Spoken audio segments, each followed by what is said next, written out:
ভারতবর্ষের মুখে হিন্দু যেমন বড় ভাইয়ের কাজ করবে, বাংলাদেশে বড় ভাইয়ের কাজ করবে মুসলিমরা, এটা তো আপনারা মানেন? মানেন কি মানেন না বলুন না, হাত তুলে বলুন মানেন কি মানেন না, মানেন কি মানেন না বলুন। মানেন তো সেই বড় ভাইয়ের কাজ আমরা পালন করব। ভারতবর্ষের মাটিতে দাঁড়িয়ে আমরা বড় ভাইয়ের কাজ করব, পালন করব। এই ভারতবর্ষের মাটিতে যেমন বড় ভাইয়ের কাজ হয়, আমি বিশ্বের সমস্ত দেশের কাছে আমি আমার অনুরোধ রেখে যাব, কোন ধর্ম সংখ্যালঘু ধর্ম মানুষের ওপর কোন রকম আঘাত যেন না হয়। যারা বড় তাদের দায়িত্ব নিয়ে সেই দায়িত্ব পালন করতে হবে, বিশ্ব শান্তি প্রতিষ্ঠা করতে হবে।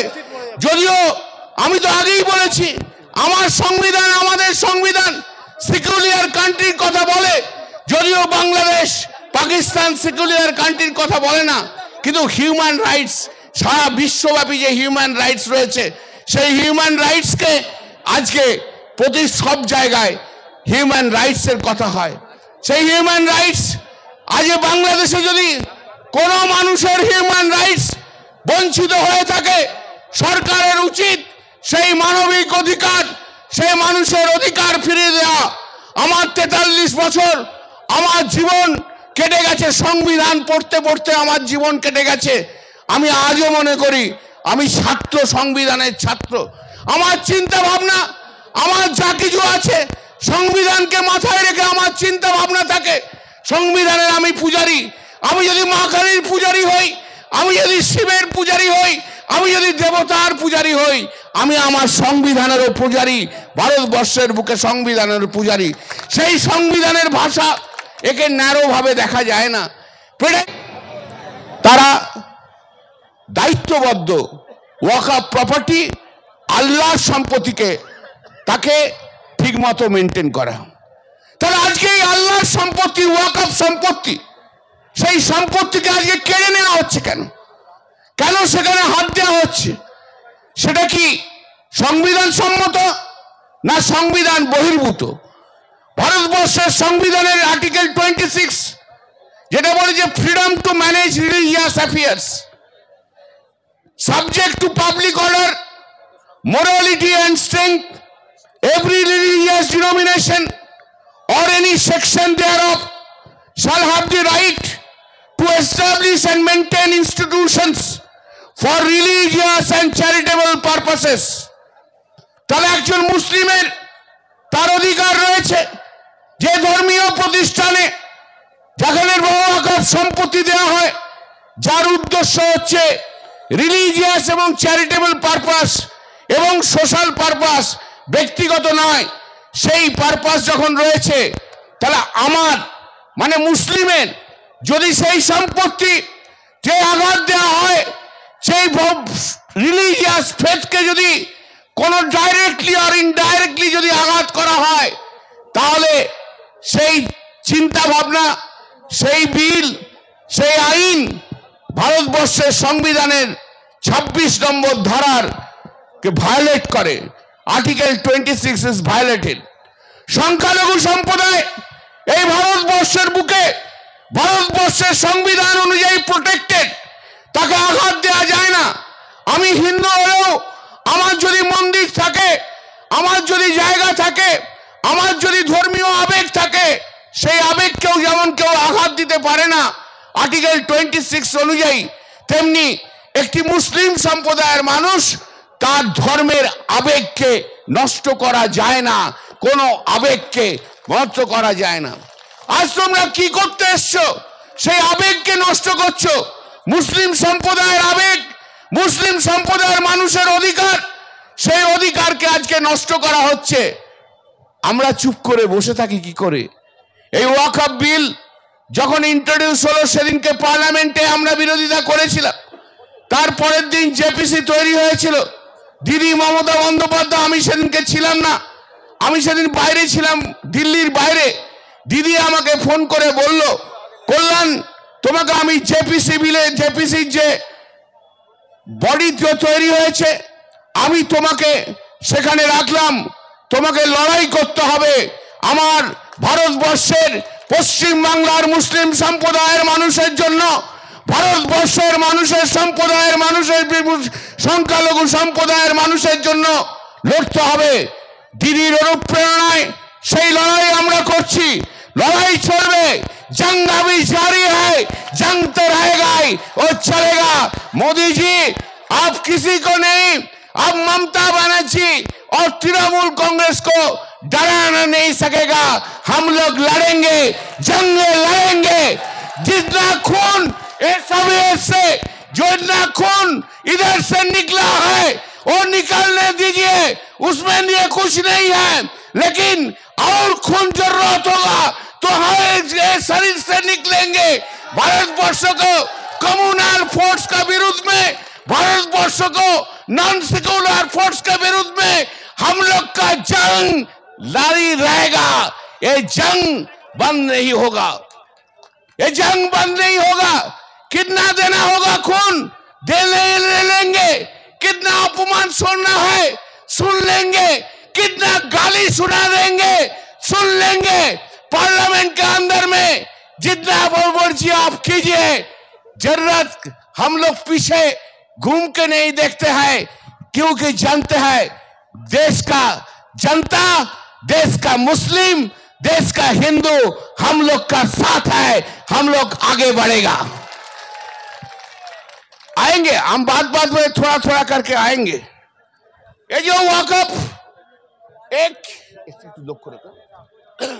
ये जो वक़्फ़ अमेंडमेंट बिल है, वो वक़्फ़ अमेंडमेंट बिल का डेफिनेशन चेंज किया है, उसको लिए हम लोग का ऑब्जेक्शन दिया है। কেন হবে? এতদিন ধরে যদি একটা ওয়াকফ বিল হয়ে থাকে তার টাইটেলটাকে কি চেঞ্জ করা যায়? নমেনক্লেচারকে চেঞ্জ করা যায়? তুমি কিসের জন্য নমেনক্লেচার চেঞ্জ করে দেবে? ওয়াকফ বিল সমস্ত দিককে কভার করে, সেখানে ওয়াকফে আজকে যে ইউনিফাইড ওয়াকফ ম্যানেজমেন্ট এম্পাওয়ারমেন্ট এফিসিয়েন্সি এত সব কথা বলছো, কোথায় গেল সেই এফিসিয়েন্সি? কোথায় কম হয়েছে?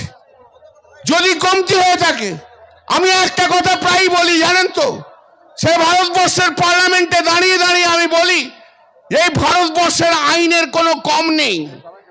ভারতবর্ষে আইন কোনো কম আইন নেই, প্রচুর আইন আছে। গলদটা কোথায়? গলদটা হচ্ছে যারা ইমপ্লিমেন্ট করে তারা ইমপ্লিমেন্ট করতে পারে না, তাই গলদ।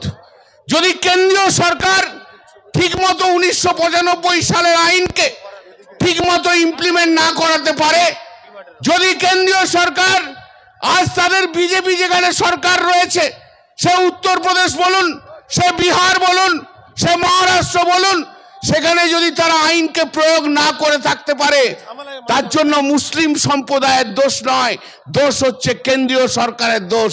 সেই জায়গাটাকেই আগে মেনে নিতে হবে। আজ যে ওয়াকফের মধ্যে দিয়ে আপনারা জানেন ওয়াকফ করতে হলে কি করতে হয়? হয় দলিল দিতে হবে, কিংবা মুখে বলেও অনেক সম্পত্তি ওয়াকফ হয়েছে। ওয়াকফ লিখিতভাবে ওয়াকফ হয়েছে আর অলিখিতভাবে ওয়াকফ হয়েছে। মুখে বলে দিয়েছে আমি আমার সম্পত্তি ওয়াকফ করে গেলাম, ডেডিকেট করে গেলাম, তাই তো? আমি ঠিক বলছি তো? আজকে কি করতে চাইছে? মূল সমস্যা কোথায় নিয়ে যেতে চাইছে?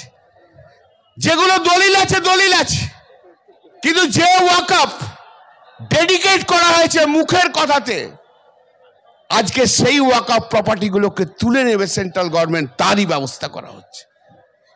কি করে প্রপার্টি হয়?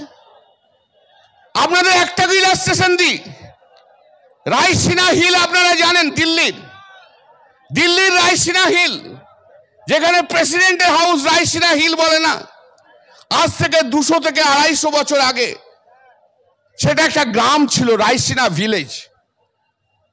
বিরাট বড় রায়সিনা ভিলেজ ছিল। সেই গ্রামে অনেক মুসলিম সম্প্রদায়ের মানুষ থাকত। তাদের নামাজ পড়ার জন্য পার্লামেন্টের সামনে যে মসজিদটা আপনারা দেখতে পান, সেই মসজিদটা ওয়াকফ করা হয়েছিল। তার জন্য কিন্তু কোনো দলিল নেই, মুখে বলে সেখানে ওয়াকফ করা হয়েছে, ওয়াকফ প্রপার্টি। আর সেই মসজিদ 200-250 বছরের জন্য রয়েছে। সেই মসজিদে কে আসেনি নামাজ পড়তে? স্বাধীনতার আগে ভুট্টা থেকে আরম্ভ করে, ফকিরউদ্দিন আলী আহমেদ থেকে আরম্ভ করে, আবুল কালাম থেকে আরম্ভ করে, ভারতবর্ষের বিশিষ্ট মুসলিম থেকে আরম্ভ করে, বিদেশ থেকে যারা এসছে তাদের থেকে আরম্ভ করে, আর সেই মসজিদে নামাজ পড়তো। আজ যদি আপনি সেখানে কাগজ না দেখাতে পারেন, তাহলে কি আর ওয়াকফ প্রপার্টি থাকবে না? কেড়ে নেবেন। আমি আমার ছোটবেলায়, আমার মনে আছে, আমার ছোটবেলা থেকে যখন একটু বড় হয়েছি, আমি তো বিভিন্ন জায়গায় ট্রান্সফারেবল ছিল আমার বাবার চাকরি, সে হরিপাল বলুন, পান্ডুয়া বলুন, আমি গেছি, পড়াশুনো করেছি। তো দরগা দেখা যায়, দরগা ছোট ছোট ছোট ছোট ছোট ছোট ছোট ছোট দরগা। আজ থেকে 30 বছর আগেও অনেক মসজিদ ছিল না, কিন্তু দরগা ছিল। সেই দরগাতে সন্ধ্যেবেলায় মা যখন ঠাকুর ঘরে প্রদীপ জ্বালাতো, আর আমার ঠাকুমা বলতো, যা একটা মোমবাতি দরগায় যে পীর বাবার জন্য দিয়ে আয়, ওনার কাছেও প্রার্থনা চাইতে হয়, সেই দরগার সম্পত্তি। এই তো সিকিউরিয়ার, ছোট থেকে যে বড় হয়েছে এইভাবে। আজকে সেই চিন্তা ভাবনা থেকে সরে যাব কি করে? মা জ্বালাচ্ছে প্রদীপ ঠাকুর ঘরে, আর ঠাকুমার নির্দেশে 5-6 বছরের বয়সের ছেলে আমি দরগাতে যে প্রদীপ জ্বালিয়ে আসতাম, মোমবাতি জ্বালিয়ে আসতাম। আমরা এতটাই বিশ্বাস যে দরগাতে যে পীর বাবার, ওখানে পীর বাবাকে দেখি আর না দেখি, দরগাতে যে মাথা ঠেকালেই সমস্ত কিছু আমাদের ভালো হয়ে যাবে, এই বিশ্বাস নিয়েই তো আমরা বড় হয়েছি। আজ ভারতবর্ষের বুকে কত দরগা রয়েছে বলুন তো? সেই কটা দরগায় আজ কাগজ আছে বলতে পারেন? আজ আপনি এমন একটা আইন নিয়ে আসছেন, সেই দরগাকে তুলে দিয়ে বলবেন এটা ওয়াকফ প্রপার্টি নয়, এটা মসজিদ নয়, এটা অন্য প্রপার্টি, ওয়াকফ প্রপার্টি নয়। হতে পারে কখনো? 100 বছর 100 বছর ধরে যে সমস্ত প্রপার্টি ওয়াকফ প্রপার্টি হিসেবে আজকে গণিত হয়ে এসছে, আমরা জানি যেখানে এখানে মসজিদ আছে, এখানে দরগা আছে, এখানে মুসলিম ইনস্টিটিউট আছে, এখানে মুসলিম হসপিটাল রয়েছে। আজ তাদের কাগজ থাকুক আর না থাকুক, আপনি বাই স্ট্রোক অফ পেন আজকের এই বিল অনুযায়ী তার অধিকারকে কেড়ে নেবেন, এটা কি কখনো হয় নাকি? এটা কখনো বাস্তব হয়? মেনে নিতে পারি আমি? বছরের পর বছর ধরে রয়েছে, তাই তো কখনো কখনো হস্তক্ষেপ করেননি। আজকে কেন হলো? কেন এমন হলো? কিসের আপনাদের এই অধিকার? কেন এই চিন্তা ভাবনা? বাবরি মসজিদ ধ্বংস করার পর রাম মন্দির তৈরি করেছেন বলেই আজকে সারা ভারতবর্ষ জুড়ে মুসলিম সম্প্রদায়ের মধ্যে আপনারা লড়াই লাগাতে চাইছেন। মুসলিম সম্প্রদায়ের সমস্ত সম্পত্তি অধিকারকে আপনারা নিয়ে নিতে চাইছেন। আপনারা ঘুর পথে বলতে চাইছেন যেটা মসজিদ নয়, এখানে মন্দির ছিল, এটা দরগা নয়, এখানে মন্দির ছিল। এই লড়াই আমরা লড়তে দেব না, আমরা এই লড়াই লড়তে দেব না। ভারতবর্ষের বুকে হিন্দু মুসলিমের লড়াই নরেন্দ্র মোদী আপনি যতই চেষ্টা করুন লাগানোর, লাগাতে আমরা দেব না, আগাতে আমরা দেব না। দরকার হলে আরো রক্ত বইবে আমাদের শরীর থেকে, কিন্তু হিন্দু মুসলমানের ঐক্য এই ভারতবর্ষের বুকে থাকবে, সেই ঐক্যকে নষ্ট করতে দেব না। মুতুয়ালি, আগে মুতুয়ালি লিখিত ভাবেও দেওয়া হতো, ওরেলেও মুতুয়ালি রয়েছে। এমন জায়গায় তো ডিক্লারেশনে বলেছে এ হচ্ছে মুতুয়ালি। মুতুয়ালি কি? মুতুয়ালি হচ্ছে manager, manager of the property. মুতুয়ালি যদি কোনো ভুল কাজ করে থাকে দেখবে কে? ওয়াকফ বোর্ড। আজ যারা বলছে যারা মুতুয়ালি ওরেলি অ্যাপয়েন্টেড হয়েছে, আজ তারা চলে যাবে। হয় কখনো কোন আইনের রেট্রোস্পেক্টিভ এফেক্ট হয়? 15 বছর 20 বছর আগে যে সমস্ত মুতুয়ালিরা অ্যাপয়েন্টেড হয়েছে আজ তারা থাকবে না, এটা কখনো হতে পারে না। এটা মেনে নিয়ে যাওয়া যায়? আপনারা বলুন, এ তো মেনে নেওয়া যায় না। সার্ভে কমিশনার এতদিন ধরে কে সার্ভে করত? সার্ভে যদি না হয়ে থাকে কার দোষ হয়েছে? সার্ভে যদি না হয়ে থাকে কার দোষ? কেন্দ্রীয় সরকারের দোষ। সার্ভে কমিশনার, জেলায় জেলায় একটা সার্ভে কমিশনার রয়েছে, তার সার্ভে করাটাই কাজ। সেই সার্ভে কমিশনারটাকে সরিয়ে দিয়ে সেখানে কালেক্টরকে নিয়ে আসছে। কালেক্টর কি মাঠে যেয়ে সার্ভে করবে? চল বাবু চল, এই মাঠে যাই একটু সার্ভে করি, চল ওই মাঠে যাই একটু সার্ভে করি, করবে? কালেক্টর জীবনে কোনোদিন গ্রামের রাস্তায় যে যায় না, সে সার্ভে করবে কোত্থেকে? কালেক্টর নিয়ে আমার অনেক কিছু বলার আছে, আমি বলবো আপনাদের।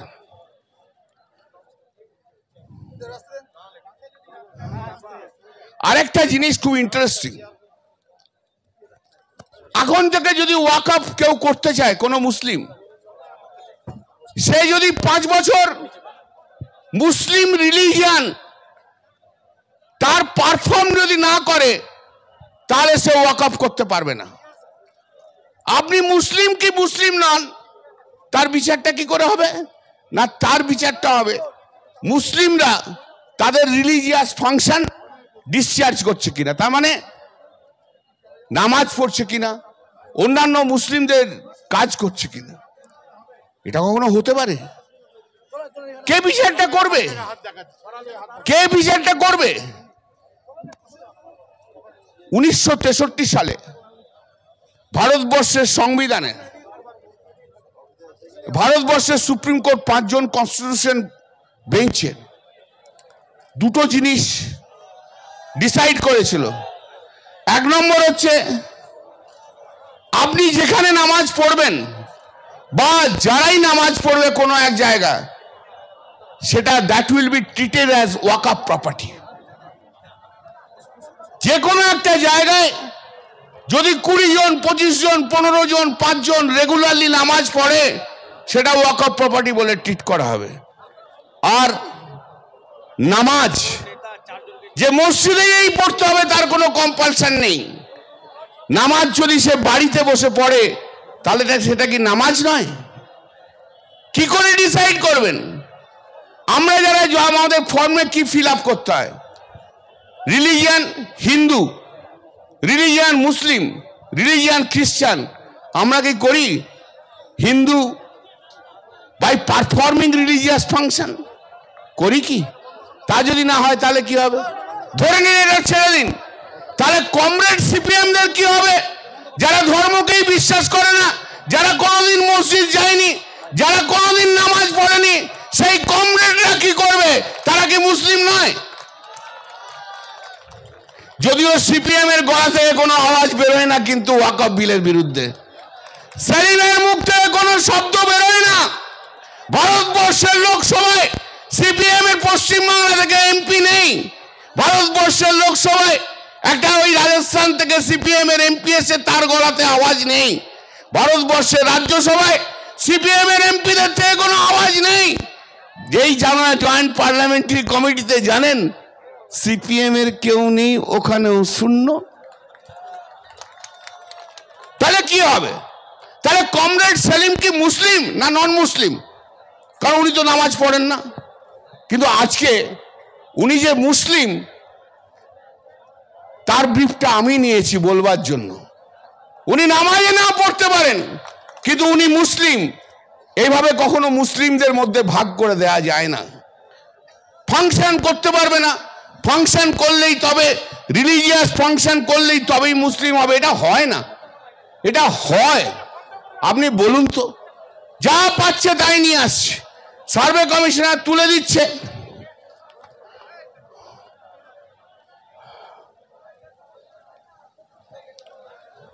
একটা প্রভিশন করেছে, no person shall create a waqf unless he is a lawful owner of the property and competent to transfer.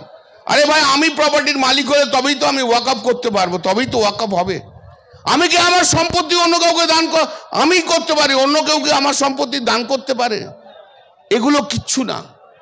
মুসলিম সমাজের মানুষদের বিরুদ্ধে একটা অভিযোগ আনার জন্য এই সব প্রক্রিয়া করা হচ্ছে, তাদের বদনাম করার জন্য এই সমস্ত আইন করে নিয়ে আসা হয়েছে।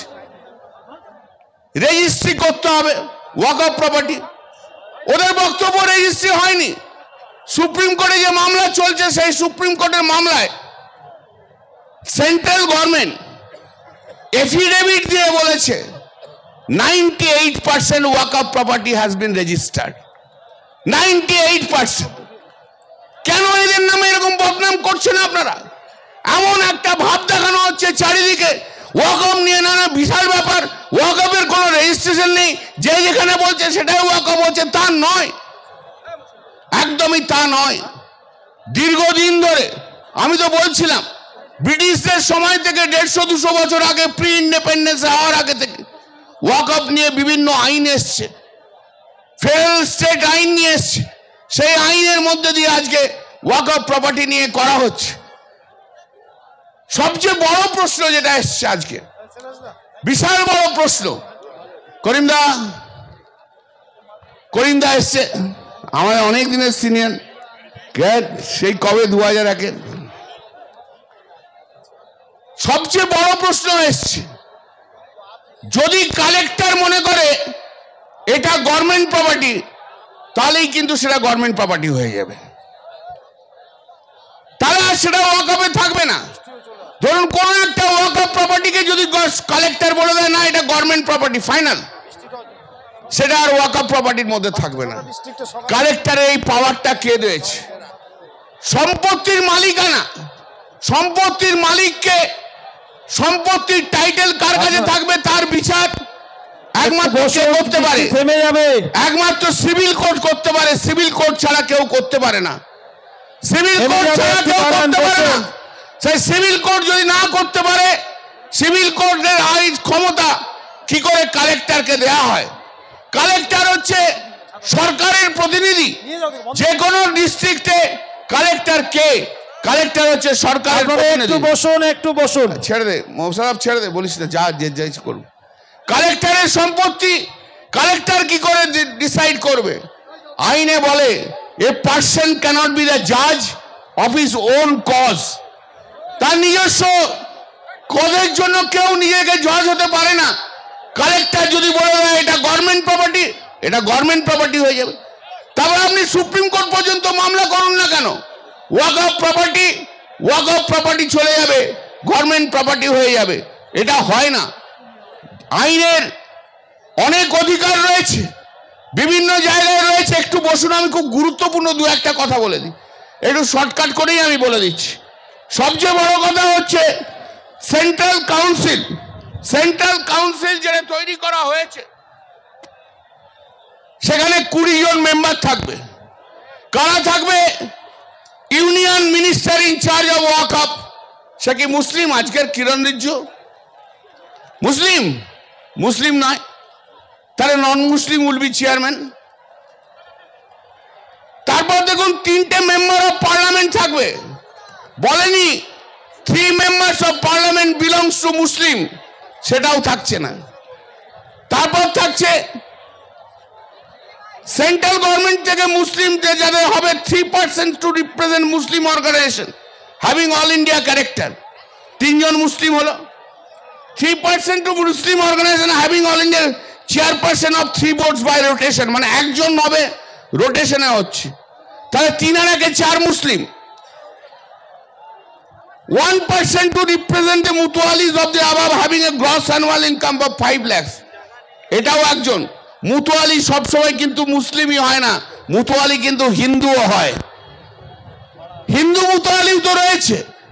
তাহলে তো আমি ধরে নিলাম মুসলিম, তাহলে কতজন হলো? 5 জন। 2 persons who have been judges of the Supreme Court or High Court, সেখানে মুসলিম হওয়ার কথা বলেনি। 4 persons of national eminence, one is from the fields of administration or management, সেখানেও মুসলিমদের কথা বলেনি। আমি তো অনেক হিন্দুকে জানি, আমি স্পেশালি 2টি হিন্দু মহিলাকে জানি যারা মুসলিম ল নিয়ে তারা ডক্টরেট করছে বিভিন্ন সাবজেক্ট, তাহলে তাও নয়। এর মধ্যে কি বলল? কিরণ রিজ্জু সবচেয়ে বড় মিথ্যে কথা বলেছে যে আমরা ভারতবর্ষে মুসলিম মেয়েদের অনেক বেশি অধিকার দিয়েছি। আমার চ্যালেঞ্জ রইল, এই যে 4 জনের নাম বললাম আমি মুসলিম হতে হবে, তাদের মধ্যে 2 জনকে মুসলিম মহিলা হতে হবে।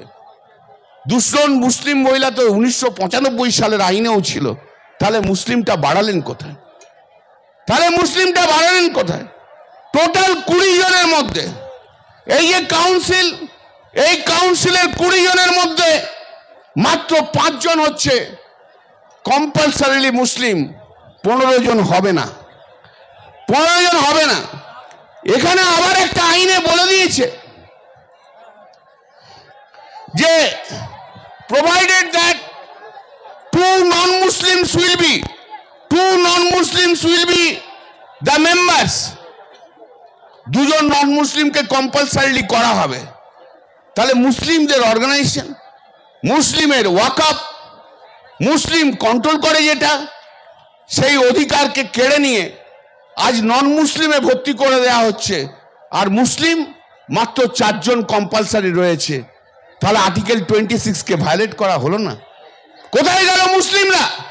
মুসলিম তার ধর্মীয় প্রতিষ্ঠানকে, তারা সংগঠনকে করতে পারবে না, নন মুসলিম থাকবে। আপনি দেখুন জগন্নাথ দেব টেম্পল, পুরীর জগন্নাথ দেব টেম্পল, কিংবা আপনি কাশী বিশ্বনাথ মন্দির, এগুলো একটা আইন দ্বারা গভর্ন। সে জগন্নাথ মন্দির টেম্পলই বলুন, কাশী বিশ্বনাথ টেম্পল বলুন, তেলেঙ্গানার ট্রাস্ট বলুন, বিভিন্ন রাজ্যের বিভিন্ন আইন বলুন, তারা বিভিন্ন মন্দির বলুন, তারা আইন দ্বারা গভর্ন। কিন্তু সেই আইনে কি বলা আছে? সে জগন্নাথ দেব টেম্পলই বলুন, কাশী বিশ্বনাথ মন্দির বলুন, সেখানে কিন্তু বলা আছে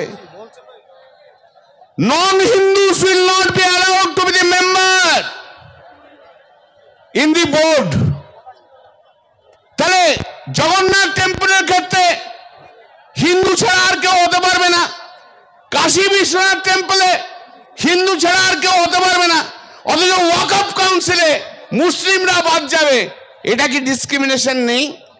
এটা কি আর্টিকেল 14 ভায়োলেট হয়নি? কেন হবে? কেন সেই জায়গায় হবে? আর্টিকেল 26 কে ভায়োলেট কেন করা হচ্ছে? তাই তো প্রশ্ন থেকে যাচ্ছে আজকে, কেন হবে?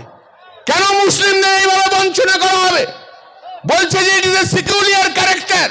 মেনে নিচ্ছি আমি যে ওয়াকফ বোর্ড যদি সিকিউরিয়ার হয়, তাহলে পুরীর জগন্নাথ মন্দির আর কাশীর বিশ্বনাথ মন্দিরই তো সিকিউরিয়ার, সেটাও তো আইন দিয়ে তৈরি।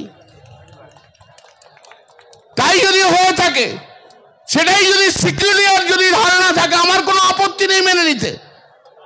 তাহলে পুরী এবং কাশীতে কেন non Hindus are not allowed to enter into the premises? কেন হবে?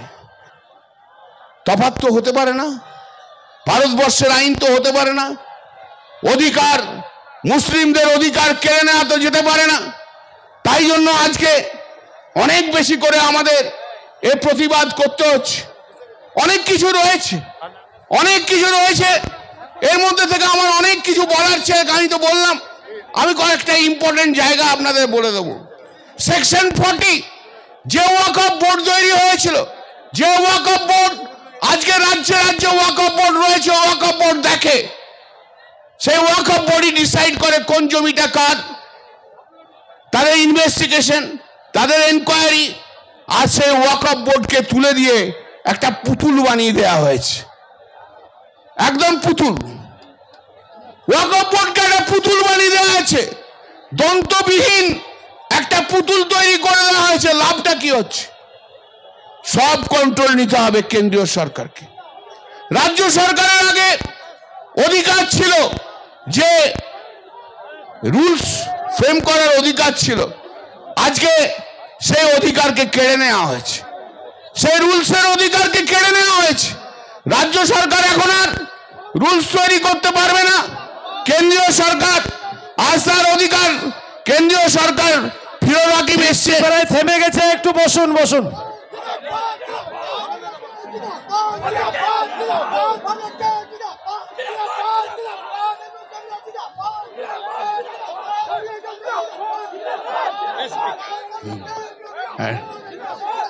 তাহলে কেন্দ্রীয় সরকারে ভাই এই একটু চুপ করে, আপনারা চলে আসুন, এদিক থেকে চলে আসুন, এবার চুপ। এই সেকেন্ড রয়ে চলে আসুন, সেকেন্ড রয়ে। কেন্দ্রীয় সরকার টুপি টুপি সব সেকেন্ড রয়ে। এই আর মাইকে বলো না ভাই, আমি এবার শেষ করব। কেন্দ্রীয় সরকার আজকে রাজ্য সরকারের অধিকারকে কেড়ে নিচ্ছে, তাহলে ফেডারেল ক্যারেক্টারটাকে নষ্ট করা হচ্ছে কিনা? এটা খুলে দেয়। ভারতবর্ষে ফেডারেল ক্যারেক্টার রয়েছে, সেই ক্যারেক্টারটাকে যারা নষ্ট করছে তার নাম মোদী সরকার। বিভিন্ন দিক আমি আপনাদের তুলে ধরেছি, বিভিন্ন ভাবে আমি তুলে ধরেছি। যদিও এই আইন নিয়ে বলতে গেলে বলেইছি আমার 2 থেকে 2.5 ঘন্টা 3 ঘন্টা চলে যাবে। গত 3.5 মাস ধরে নাদিম জানে, নাদিম একটু বাইরে বেড়াতে গেছিল, কিন্তু আমি বাইরে বেড়াতে যাইনি। আমি বরঞ্চ বাইরে যাওয়ার প্রোগ্রাম ক্যান্সেল করে দিয়েছিলাম ওয়াকফ বিল নিয়ে। এবার আমার একটু বিদেশে যাওয়ার কথা ছিল, স্ত্রীর সঙ্গে কথাও বলেছিলাম, কিন্তু ওয়াকফ বিল থাকার জন্য এবার বিদেশ যাওয়া এবারই ভেবেছিলাম, অন্যবার আমি যাই না, ক্যান্সেল করেছি। প্রতি সপ্তাহে আমরা 2 দিন করে 8 ঘন্টা 10 ঘন্টা করে ওয়াকফ বিল নিয়ে আলোচনা করেছি। আপনাদের মনের মধ্যে অনেকের প্রশ্ন থাকতে পারে, আর সেই প্রশ্নেরও আমি আপনাদের কাছে জবাব দিয়ে যাব। আমি আগে একটা ইন্টারভিউতে আমি বলেছিলাম, আমাকে সবাই জিজ্ঞেস করেছিল যে আচ্ছা বোতল কেন ভাঙতে হলো, কেন হলো? আপনি বিশ্বাস করবেন, নাদিবুল সেদিন উপস্থিত ছিল, কলকাতা হাইকোর্টের একজন প্রাক্তন জজ, যিনি বিজেপি হয়েছেন, কি অকথ্য ভাষায় আমাকে গালাগাল দিয়েছিল আপনারা ভাবতে পারবেন না। সেই ভাষার কথা আমি আপনাদের কাছে বলতে পারবো না। আমার মাকে নিয়ে, আমার বাবাকে নিয়ে, আমার স্ত্রীকে নিয়ে যে নোংরা ভাষা এই অভিজিৎ গঙ্গোপাধ্যায় ব্যবহার করেছিল আপনারা ভাবতে পারবেন না।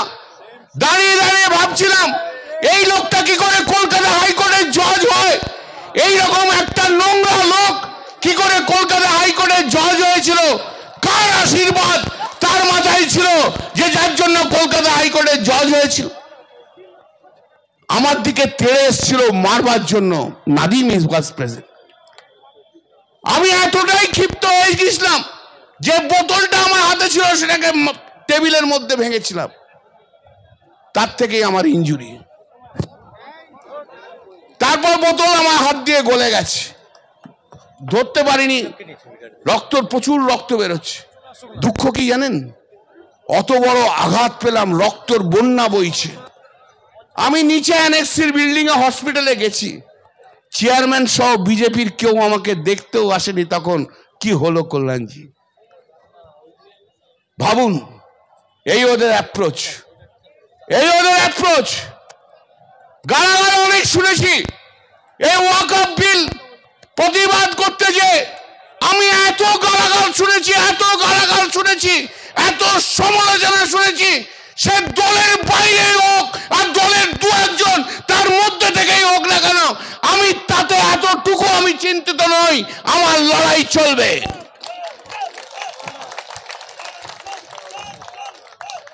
हम तो पहले ही बोल दिया, जितना खून निकालना है निकल जाएंगे, लेकिन मेरा जंग, मेरा पार्टी का जंग, मेरा दीदी का जंग कम्युनल फोर्स,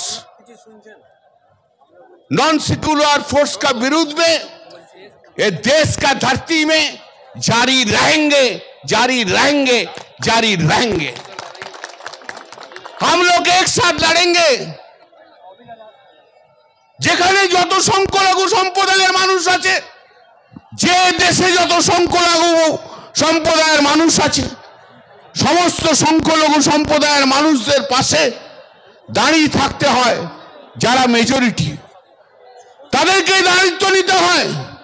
যেমন এই পশ্চিম ভারতবর্ষের মুখে হিন্দু যেমন বড় ভাইয়ের কাজ করবে, বাংলাদেশে বড় ভাইয়ের কাজ করবে মুসলিমরা। এটা তো আপনারা মানেন, মানেন কি মানেন না বলুন না, হাত তুলে বলুন মানেন কি মানেন না, মানেন কি মানেন না বলুন। মানেন তো, সেই বড় ভাইয়ের কাজ আমরা পালন করব। ভারতবর্ষের মাটিতে দাঁড়িয়ে আমরা বড় ভাইয়ের কাজ করব, পালন করব। এই ভারতবর্ষের মাটিতে যেমন 12 ভাইয়ের কাজ হয়। আমি বিশ্বের সমস্ত দেশের কাছে আমি আমার অনুরোধ রেখে যাব, কোন ধর্ম সংখ্যালঘু ধর্ম মানুষের ওপর কোন রকম আঘাত যেন না হয়। যারা বড় তাদের দায়িত্ব নিয়ে সেই দায়িত্ব পালন করতে হবে, বিশ্ব শান্তি প্রতিষ্ঠা করতে হবে।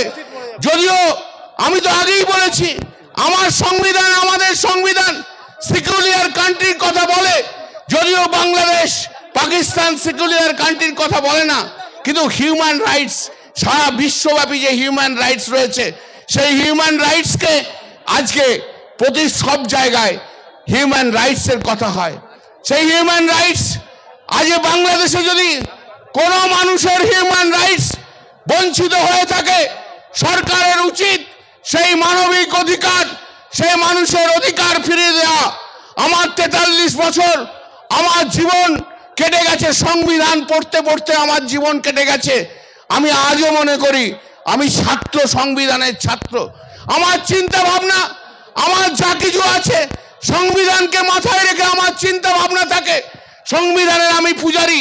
আমি যদি মা কালীর পূজারী হই, আমি যদি শিবের পূজারী হই, আমি যদি দেবতার পূজারী হই, আমি আমার সংবিধানেরও পূজারী, ভারতবর্ষের বুকে সংবিধানের পূজারী। সেই সংবিধানের ভাষা একে ন্যারো ভাবে দেখা যায় না, পেডেন্টিক ওয়েতে দেখা যায় না। সংবিধানে কখনো কোন সরকার বা কোন কোর্ট সাংবিধানিক অধিকারকে কমাতে পারে না, সাংবিধানিক অধিকারকে ছোট করতে পারে না। সবাইকার কাজ কি? সাংবিধানিক অধিকারকে আরো বেশি করে প্রতিষ্ঠিত করা, সাংবিধানিক অধিকারকে আরো এগিয়ে নিয়ে আসার। তাহলে আজ কেমন একটা আইন আসবে, যে আইন ভারতবর্ষের সংখ্যালঘু সম্প্রদায়ের সাংবিধানিক অধিকারকে ক্ষুণ্ণ করা হবে, সাংবিধানিক অধিকারকে কেড়ে নেওয়া হবে। আপনারা যারা মহিলা আছেন, যারা মুসলিম মহিলা আছেন, তাদের কাছেও আমি বলে যাব, শুনে রাখুন, এই যে বিজেপি সরকার মিথ্যে কথা বলছে, এই বিজেপি সরকার বলেছে না আপনাদের মুসলিমদের মহিলাদের প্রতিনিধিত্ব বাড়িয়ে দেওয়া হবে। কিরণ রিজিজু যে কথা বলেছে, মিথ্যে কথা, মিথ্যে কথা, মিথ্যে কথা।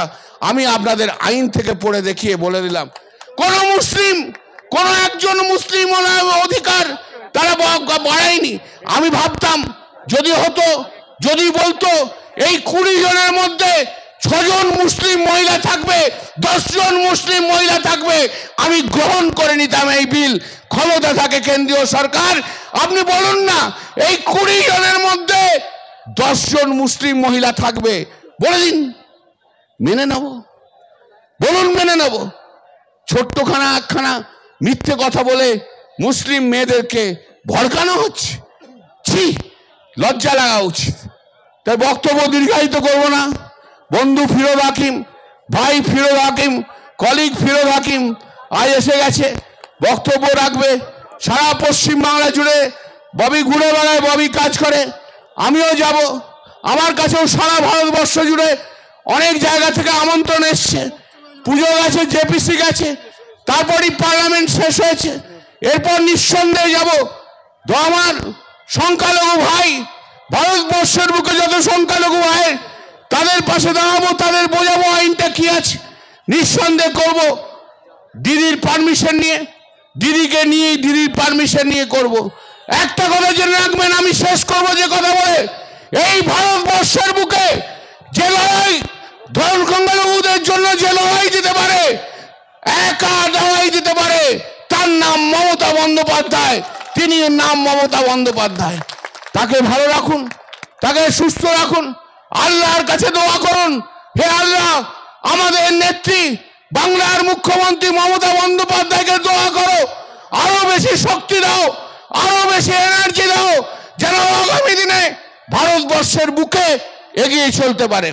হয়তো শেষ করে দিচ্ছিলাম, হঠাৎ একটা কথা মনে হয়ে গেল, যদিও এটা ওয়াকআপ নিয়ে সংক্রান্ত নয়, তবু যেহেতু আজকে অনেকদিন পর কলকাতার বুকে মানুষের কাছে এসছি, তাই আমি আপনাদের কাছে বলে যাই, প্রেস আপনারাও নিতে পারেন। ইদানিংকালে আপনারা দেখেছেন বেল পেয়ে অনেকে বেরিয়ে এসছে, দেখেছেন না? যাদেরকে ইডি সিবিআই 2 বছর, 2.5 বছর, 3 বছর আটকে রেখেছিল। আমি তো একজন আইনজীবী, আমার সঙ্গে অনেকেই কথা বলে। তাদের মধ্যে একজন বলেছে, তাকে যখন অ্যারেস্ট করা হয়েছিল প্রথমের দিকে তাকে বারবার চাপ দিয়ে বলা হয়েছিল, যদি তৃণমূল কংগ্রেসের 1 নম্বর এবং 2 নম্বর লোকের নাম তোমরা যদি বলে দাও, ব্যক্তির নাম, তাহলে তোমাদের জেল থেকে ছেড়ে দেব।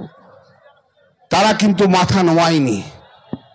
সেই ইডি সিবিআই তাদেরকে বলেছিল, কলকাতা হাইকোর্টে একজন প্রাক্তন বিচারপতি যিনি এই মামলা শুনছেন, তাই তিনি ইডি সিবিআই কে চাপ দিয়েছিল, যারা অ্যারেস্ট হয়েছে তাদের মুখ থেকে পশ্চিমবঙ্গ তৃণমূল কংগ্রেসের 1 নম্বর এবং 2 নম্বর ব্যক্তির নাম বলে দাও, তাহলে তাদের ছেড়ে দেবে। কি দিন গেছে, কত অত্যাচার, কত অত্যাচার এই বাংলার বুকে তৃণমূল কংগ্রেসকে করেছে, কত অত্যাচার এই পশ্চিম বাংলায় মমতা বন্দ্যোপাধ্যায়, অভিষেক বন্দ্যোপাধ্যায়ের ওপর এই সিবিআই কত অত্যাচার করেছে। কিন্তু যা সত্য তাই সত্য, অত্যাচার করে লাভ কি হলো? নেমে চলে এলেন তো 12তে, 6 তো পেলেন 0। আগামী 2026 ও 30ও পেরোবেন না, আগামী 2026 30ও পেরোবে না। এগিয়ে চলুন, একসঙ্গে লড়বো, আমরা একসঙ্গে লড়বো।